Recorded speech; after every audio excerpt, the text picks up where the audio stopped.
Praise lord హల్లెలూయా. Praise lord హల్లెలూయా.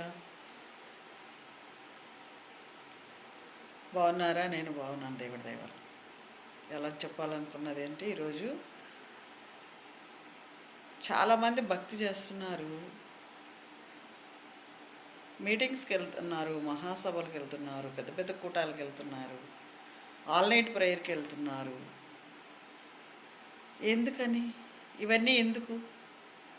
దేవుడి దగ్గరకు పోతే మనకేదో జరగాలని, దేవుడు ఏదో ఇస్తాడని, దేవుడి దగ్గర మనం ఏదో పొందుకోవాలని, వీటి కోసమే ఈ కాలంలో విశ్వాసయాత్ర చేస్తున్నారు చాలామంది. దేవుని వాక్యం వినేదానికి ఎంతమంది వెళ్తున్నారు? ఆయన ఏం చెప్పాలనుకుంటున్నాడు, ఆయన ఏం చెప్తే మనం వినాలనుకుంటున్నాము, దానికోసం చాలా తక్కువ మందిగా వెళ్తున్నారు. నేను ఆల్ నైట్ ప్రేయర్కి వెళ్ళానండి, గుంటూరు గోరంట్లకి వెళ్ళాను. వెళ్ళినప్పుడు వేల సంఖ్యలో వస్తున్నారు, కూర్చోటానికి కూడా స్థలం లేదండి. అంత పెద్ద చర్చి ఉంటే కూర్చోటానికి స్థలం లేదు. బయట కూడా మరి గుడారాలు వేసి షామియాన్లు వేసి ఉన్నారు. మంచిదే, జనం రావడం మంచిదే చర్చికి. కానీ వచ్చిన వాళ్ళల్లో మనస్తత్వాలు చూశానండి నేను. సమాధానం లేదు, సర్దుకుపోయే తత్వం లేదు, ప్రేమించే మనసు అంతకంటే లేదు. గొర్రెలు పోల్చారని చెప్పి దేవుడు మనల్ని గొర్రెలుగానే బ్రతుకుదామా? అసలు ఎవరి గురించి అక్కడ ఎవరు పట్టించుకునే స్థితిలో లేరు. దేవుడి సన్నిధికి వచ్చాము, నిజమే, దేవుడి కోసమే వచ్చాము. సాటి సహోదరుని ప్రేమించే మనసు లేకపోతే కనబడని ఆ దేవుడు నువ్వు ప్రేమిస్తున్నావని ఎలా రూఢిగా నిన్ను నమ్మాలి?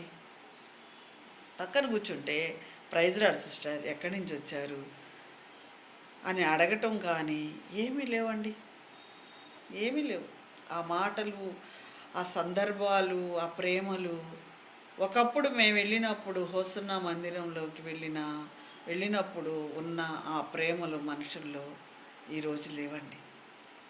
నేను హోసన్న మందిరంలో 25 సంవత్సరాలు మరి ఆ సహవాసంలో ఎదిగాను. ఇప్పుడు ప్రస్తుతం సేవకురాలుగా సేవ చేస్తున్నాను. చిన్న సేవకురాలనండి, చిన్నగా సేవ చేసుకుంటున్నాను. ఎందుకంటే దేవుడి మనసు క్రీస్తు మనసు మనకు లేనప్పుడు ఈ ఆల్ నైట్ ప్రేయర్లు ఎందుకు, ఈ భక్తులు ఎందుకు, ఈ భజనలు ఎందుకండి చెప్పండి? వ్యర్థంగా నన్ను నా నామముని నుచ్చరించవద్దని నిర్గమాకాండంలో 20 అధ్యాయంలో దేవుడు చెప్పున్నాడు. వ్యర్థముగా నువ్వు ఆరాధించి దేవుడిని ఏం సాధిస్తున్నావు? నువ్వు పోయినా ఒకటే, నువ్వు ఇంట్లో ఉన్నావు ఒకటే. హల్లెలూయా.